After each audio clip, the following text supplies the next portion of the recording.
जुर्म की स्याह गलियों में मुजफ्फरनगर जिले के नाम की चर्चा न हो, ऐसा हो ही नहीं सकता।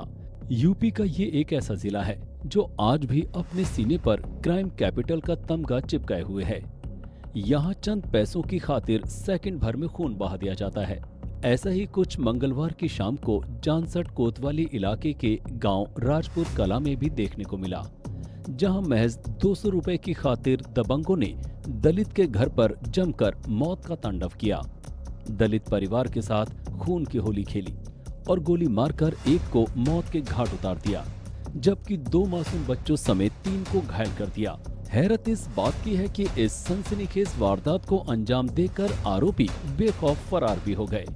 आखिर क्या है ये पूरा माजरा, चलिए आपको बताते हैं सिलसिलेवार तरीके से।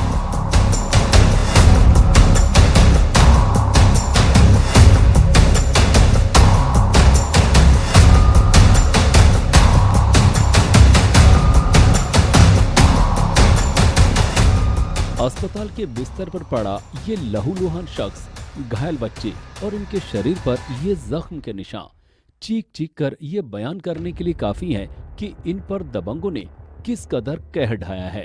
ये घायल शख्स कोई और नहीं बल्कि राजपुर कला गांव निवासी उस वाल्मीकि संजीव पुत्र अमरपाल का छोटा भाई मोहित वाल्मीकि है, जिसे दबंगों ने महज 200 रुपए की खातिर मंगलवार देर शाम उस वक्त गोली मारकर मौत के घाट उतार दिया, जब वो अपने घर परिवार के साथ अपने घर के अंदर बैठा हुआ था। ये दोनों अभागे बच्चे शौर्य और दिया भी उसी संजीव के बेटा और बेटी हैं। विवाद ये है जी, किसी ने मेरे से 200 रुपये लुभाए जी, उसके मैंने वापसी कल को नहीं परसों देखा। अब वो मेरे घर पे आया, जो अजीत सिंह का लड़का है, ठीक है जी, बोला कि 200 रुपये दे भाई। मैं भाई मेरे फिलहाल नहीं है, ठीक है कोई बात नहीं। मैंने उसको बड़े भाई से लेकर दे 200 रुपये, मैंने दे दिए। फिर बोला कि मैं अभी आ रहा हूँ थोड़ी देर में। फिर उसके बाद जो आ बंदूक कट्टे लेकर आ, ठीक है जी, मेरे हाथ में मेरे भाई डेड हो गए, वो बड़े भाई, मेरे बच्चों को भी देखो, मेरे भतीजे हैं। ये सनौत राजेंद्र मोहित कुमार, मोहित है जी। गोली किसने चलाई है? ये मोहित वीरेंद्र ने जी। कुल 200 रुपए के लिए पूरे घर पे गोली चला दी? हाँ जी। दबंगों के निशाने पर वैसे तो पूरा दलित परिवार था, लेकिन इन तीनों की किस्मत अच्छी थी कि बच गए। हालांकि मृतक संजीव के भाई मोहित को भी गोली लगी है, जबकि ये दोनों बच्चे भी छर्रे लगने की वजह से घायल हुए हैं। मेरे भाई की सबसे बड़े की मृत्यु हो गई, मैं घायल हो गया, मेरे 2 बच्चे मेरे भतीजे और भतीजी है, ये घायल है। क्या कर रहे थे उस समय जिस समय घटना हुई? मैं अपने घर पे था अपने भाई के साथ में।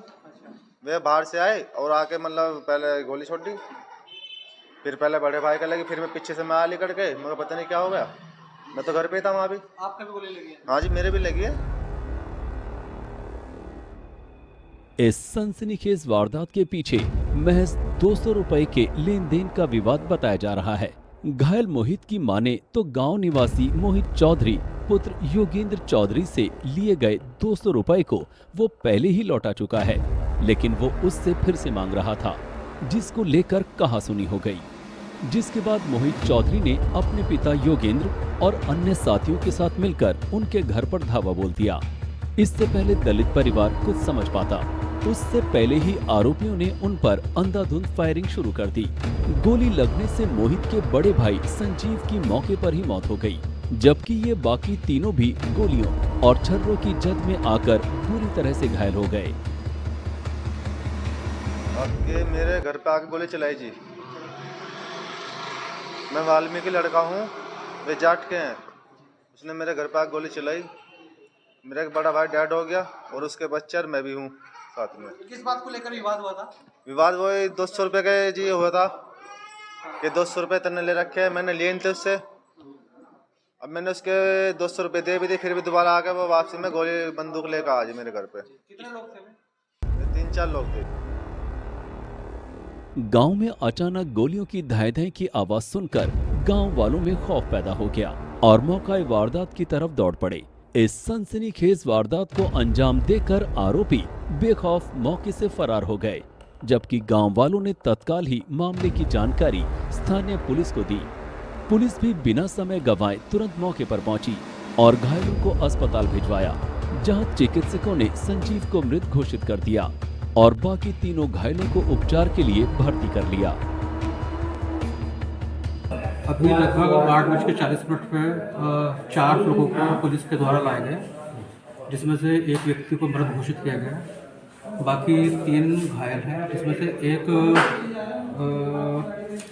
जो ये मोहित करके बेल पेशेंट है, लगभग 30-35 साल की उम्र है, उनको सीने में दाई और गोली लगी है और बाकी हाथ में गोली लगी है।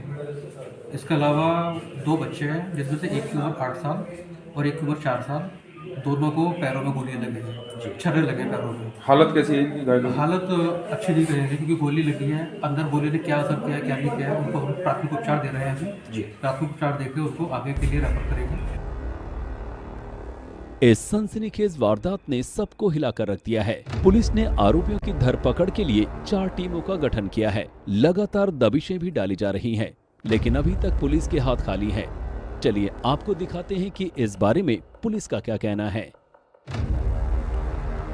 आज देर शाम को झांझट थाना के राजपुर कला गांव में 200 रुपए की लेन देन को लेकर के 2 पक्षों में कुछ विवाद हुआ और उसमें गोली चली है, जिसमें एक युवक की डेथ हो गई है। 3 अन्य लोग घायल हैं, जिनका हॉस्पिटल में इलाज कराया जा रहा है। ये तीनों लोग खतरे के बाहर हैं। विस्तृत जांच की जा रही है। जो दोषी हैं उनकी गिरफ्तारी के लिए हमने 4 टीमें गठित कर रखी हैं। आशा है कि अतिशीघ्र उनकी गिरफ्तारी कर ली जाएगी और दोषियों के विरुद्ध अत्यंत कड़ी कार्रवाई की जाएगी। बहरहाल इस सनसनीखेज हत्याकांड के बाद गांव में शांतिपूर्ण तनाव की स्थिति है। सुरक्षा की दृष्टि से गांव में पुलिस बल तैनात किया गया है, लेकिन ऐसे में सवाल उठना लाजमी है कि आखिरकार इंसान की जान की कीमत इतनी सस्ती कैसे हो गई कि महज 200 रुपए की खातिर किसी की जान कैसे ले सकता है, कैसे मौत का तांडव कर सकता है। वहीं अब देखने वाली बात यह भी होगी कि पुलिस के हाथ आरोपियों के गिरेबान पर कब तक पहुंच पाते हैं और कब तक पीड़ित परिवार को इंसाफ मिल पाता है।